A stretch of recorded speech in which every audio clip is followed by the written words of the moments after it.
July 13th, 2021. It's Tuesday. It's Harp Tuesday. Welcome to this week's episode. So today I'm going to take a short look at Vanille from Bernard André's collection of 4 somewhat short pieces called Spices. This is book 1. There's a second book as well. There's some beautiful music in both those books. And a number of years ago, I did an episode on pistachio, which is a really cool piece, maybe my favorite of all of them. And today I thought I would do an episode on Vanille, which is also one of my favorites. So that was the opening moment. We've got all this nice slapping and interesting rhythm going on.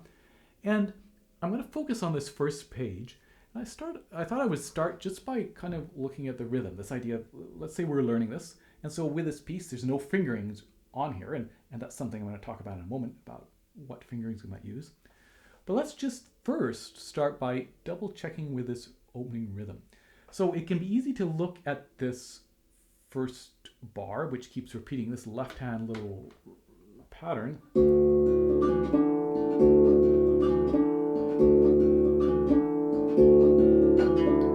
And we see it's maybe not exactly straightforward how it's supposed to go. So of course, hearing it can be a great way to get that in your ear. But for me, at least, what I really crave is to understand it, how it fits together mathematically, if I'm ever a little bit uncertain. And so if I were to look at this and just wanted to double check or wanted to kind of get a sense of how does this rhythm work, the first thing I would do is I might say, okay, so the fastest note here are 16th notes, right? These 16th notes. So why don't I count the 16ths? Let's just count the 16ths. So that means our 8th note is worth 2 16ths. So 1, 2, 3, 4, 1, that's the 16th. Oh, here's another 8th note, so it's worth 2, and also the 3 is worth 3 counts, and then 4. So we end up with 2 sets of 4, or 8 16ths, and 8 16ths, that's half of 16, and we're in 2/4, right? So we know that there's only a half note in the entire bar, and the 8 16ths is equal to 1/2 note. So that all works out. Great. So we could that rhythm 1 2 3 4 1 2 3 4 1 2 3 4 1 2 3 4 1 2 3 4 1 2 3 4. Okay, let's suppose we want to feel the pulse a little bit more and instead count the 8th note as 1, as the beat. Let me get a different color for that, I think. So let's see what that might look like. So 1 and, but I'm not going to write the and in, 2 and 3. And this is where it's a little tricky because we have a 16th. So where does this note fall? Well, it's on the and of 3. And again, that's where 1 2 3 4 1 2 3 4 is very clear to see where it falls. It falls on this beat 2. But this is going to be on the and, because our ands are the equivalent of all the 16ths that we were counting before. And then it's also worth 4, or actually, you know what? Let's subdivide this into 2 groups just the way we did the first time. So let's call this 1, 2, and 1, and shall we? No, I think we will do, sorry, the 3 4. Let's do the 3 4, yeah.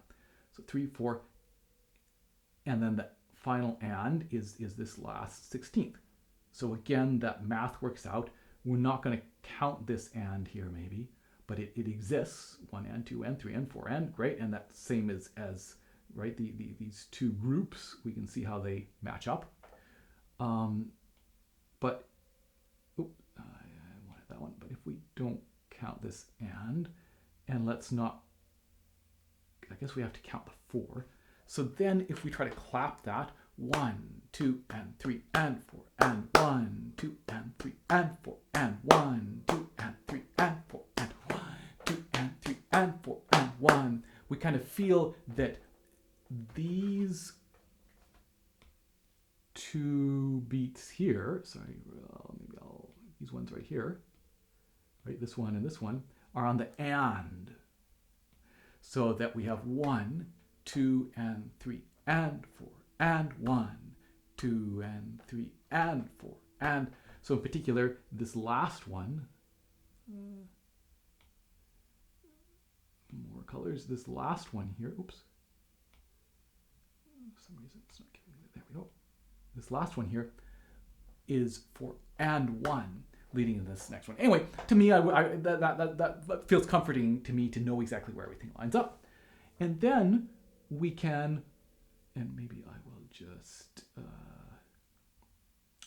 I'll keep that here, but let's move on to maybe a clean bar, because it's all the same.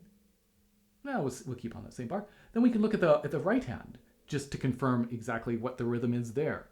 So again, if we were to count all the 16ths, this is 1, 2, 3, 4, right? 4/16 is equal to a quarter note. This one is tied right here, and it's a 16th, so it's 1, 2, and this one, all this messy stuff on top of it, but it is a dotted eighth note. So an eighth note is worth 2/16, and a dot adds half of a normal eighth note, so it adds one more 16th. It's worth 3/16, so 2, 3, 4. And that just confirms for us what visually we see, which is that these two left and right hand notes match up. And that maintains the same throughout here, right? So they start together and then they play that beat together. So 1.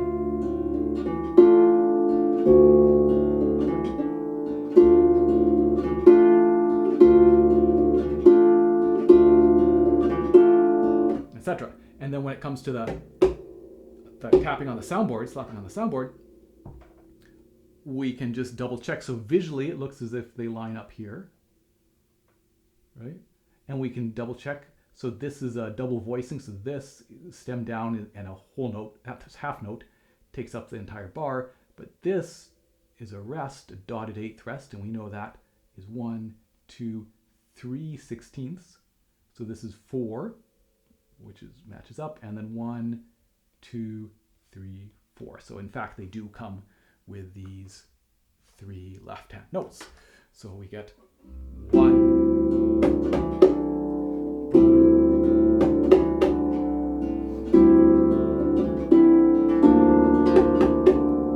Sorry, you couldn't see that, but anyway, great. So again, just for me a certain comfort level of knowing that all mathematically works out, and I know exactly where everything is.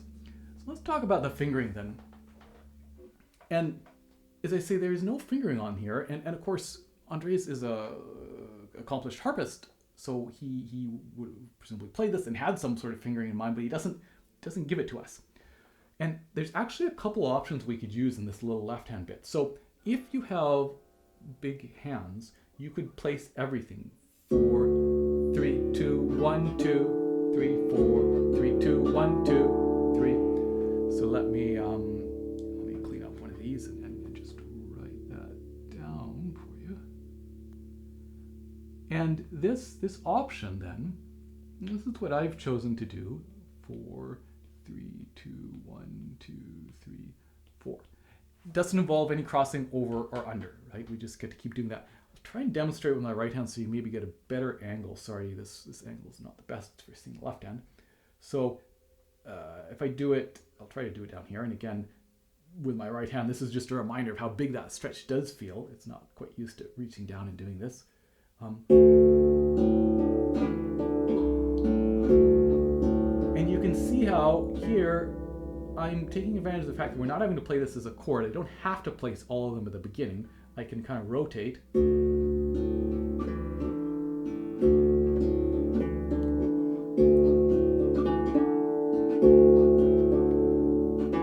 That fourth finger is getting delayed. Normally, of course, we try to avoid. We want to place all of these as one unit instead of walking our way down. But this is the case where you can walk, and that's fine, right? That's sometimes the only way to do a big stretch like that. So that's a perfectly valid option. But what if you have smaller hands, or that's just not feeling comfortable? Well, I think there's another option that actually works quite nicely, and that's 4, 2, 1. So that's just a 1, 5, 8 shape. Cross under to 2, and then right back to 1, 2, 4. So that would be.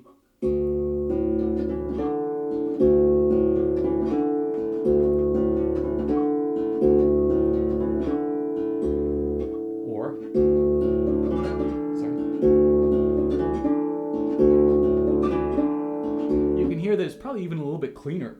It's maybe a little bit of extra work because we're having to do that cross under, but it's potentially a great option as well.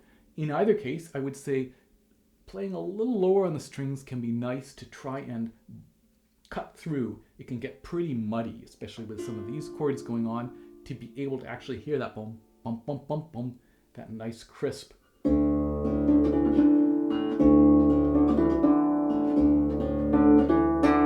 A little crescendo, thinking a little bit of a crescendo right through this boom, through this line, boom, boom, boom, beam, boom, and a little bit of a decrescendo, da, dum, bum, bum, maybe a dot, and maybe a little bit of a pressure mark on that last one, so that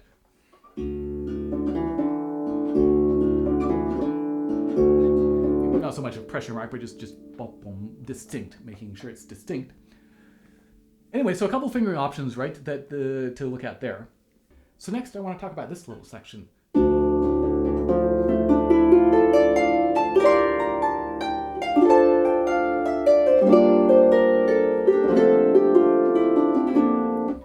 And just look at the fingerings, right? So if you're doing the 4, 2, 1, 2, 1, 2, 4, that crossing under on this main pattern, then when you get here, I would just continue that 4, 2, 1, and then we can do 4, 3, 2, 1, the same way as it's kind of beamed.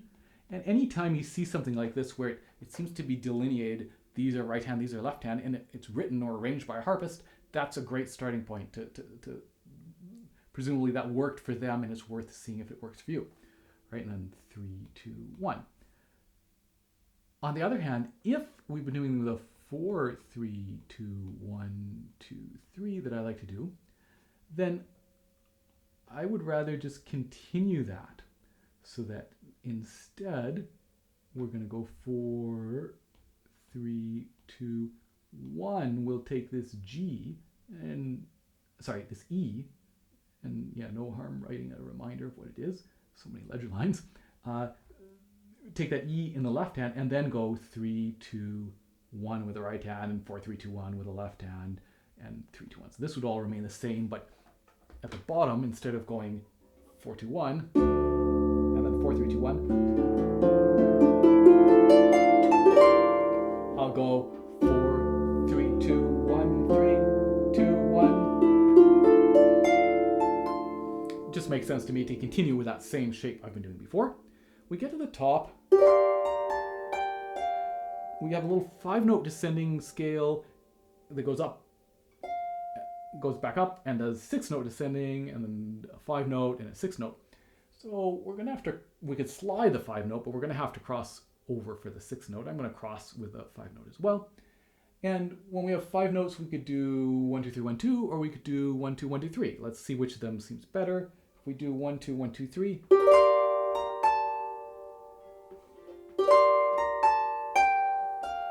The problem with that is that if we go 1, 2, 1, 2, 3, we're crossing right in the middle of these two 16ths. And in general, would always like to take advantage of any sort of pause to fit the harder bits there. And I think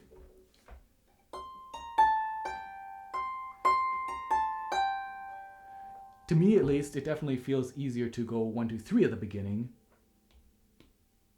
and then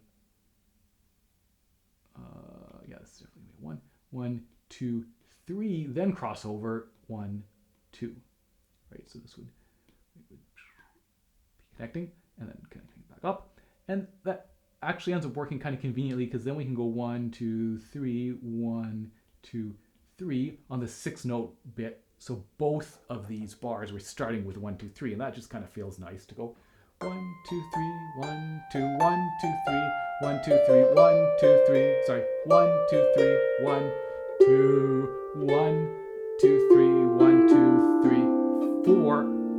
Better write a reminder 4 here because we can actually pre-place the 4th finger because we've gone 1, 2, 3, 1, 2, 3, 4, and I might put a little bracket underneath to just to remind us to yes, get that 4th finger on that B. So that works out kind of nicely. And again, it doesn't hurt to just write some fingerings in. And like anything, if you're learning this on your own in particular, experiment with fingerings. Like I'm always willing to change my fingerings, even pieces that I've played for decades. If I come up with something I'm happier with, great. And so as you're playing it, just checking in and thinking, oh, wait a minute, I've been doing 1, 2, 1, 2, 3. Let me try 1, 2, 3, 1, 2, or vice versa, especially if something's not maybe feeling as comfortable as you would like. But also worth jotting and penciling in some fingerings, and especially on an iPad, it's so easy to erase it, just so you have something visual there to remind yourself you're going to try this. And so then at the bottom of the page, when we get to this, we can have the fourth finger there, so we just have to bring the thumb down to the D.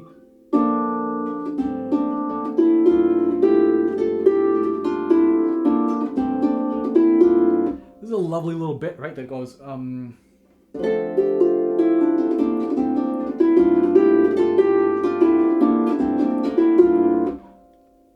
and again, a couple fingering options. So if you're comfortable with it, this is a perfect example of going 2, 4, 1, 3. That we place everything and then come off. And again, 2, 4, 1, 3, where we place all 4 fingers. Right? Here's the first one. And play 2 and 4 together. And then this, of course, if you haven't done that, that's going to feel super challenging to begin with. Great finger independence workout. If you're comfortable doing it, I think it's by far the best fingering here, because there's no risk of buzzing when we go. If we were to jump, right, we're no risk because everything's placed, and it's just, yeah, it's really crisp and clean and easy. But if that just doesn't feel comfortable to you, I think we certainly could jump. We could go.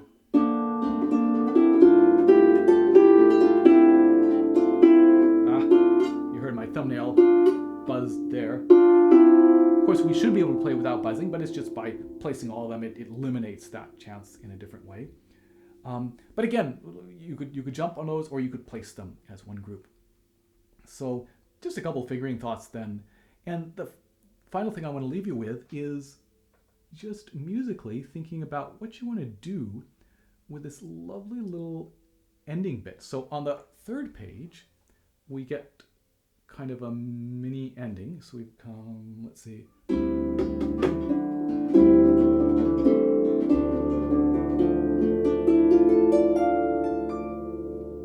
And this, like thinking about how you want to shape and phrase that, right? Just this little.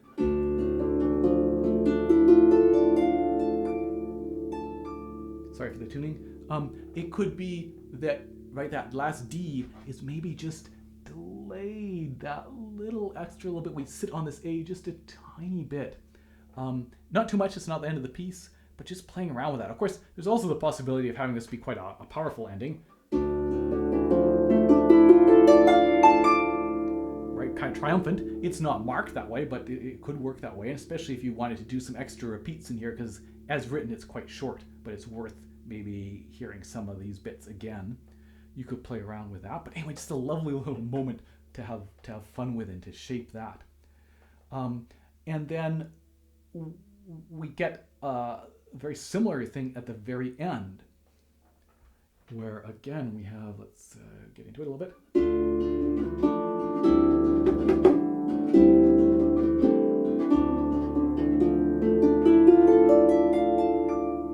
And again,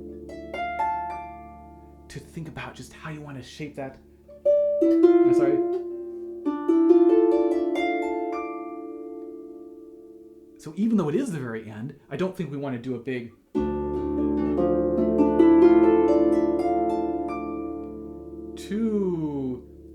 If we show our hand too early that this is the end,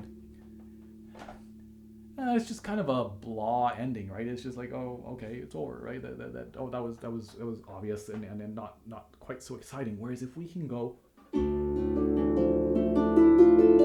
sorry.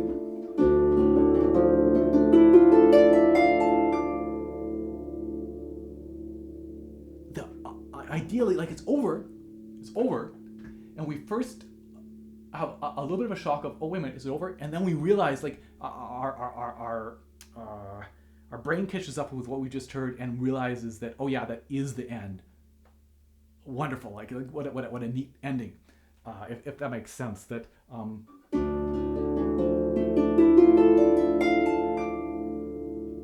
there's enough of a little bit of a hint, again sitting on that A, that it will be clear that it's the end, but almost only after it's over do we know that it's the end. So anyway, yeah, and of course you could end it very much loudly, but I think it's quite nice.